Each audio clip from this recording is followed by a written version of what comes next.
тэрэхгүй байгаамаа. Монгол шиг өнөөдөр ийм нөхцөлд бол үнэхээр та бид нэг жижиг дунд үйлдвэрээ яг энэ одоо нийт монголчуудын эдийн засгийн үйл ажиллагааны гол бүтэц гол цөм болохгүй бол ялангуяа энэ хоёр том зах зээл, энэ хоёр том одоо хөршийн дунд байгаа Монгол улсын хувьд бол энэ яалтчгүй одоо төрийн бодлогын одоо хамгийн одоо торгон үзүүрт байх ёстой ийм эдийн засгийн бодлого гэж хэлж болох юм л да. Тэгээ энэ дээр бол бид бол яг өмнө бол яг улс төртэй улс төргүй янз бүрийн ярьж ирсэн.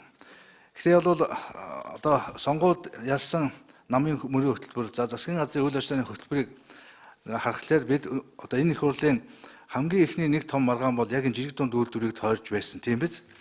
Маргаж засгийн газар нэг 4 салбар ялгаад мөрийн хөтөлбөрөөсөө буцаад ингээд нэг асуудал оруулж ирээд маргаж одоо тэрийгэ буцаад татсан баха. Одоо эсвэл 2 дугаар хэлцүү хэрэгтэй байна уу? Ингээд ямар нэгэн байдлаар одоо тэр асуудал нь байхгүй болсон юм шиг. Тэр хөтөлбөр нь байхгүй болсон юм шиг ийм байдалд байж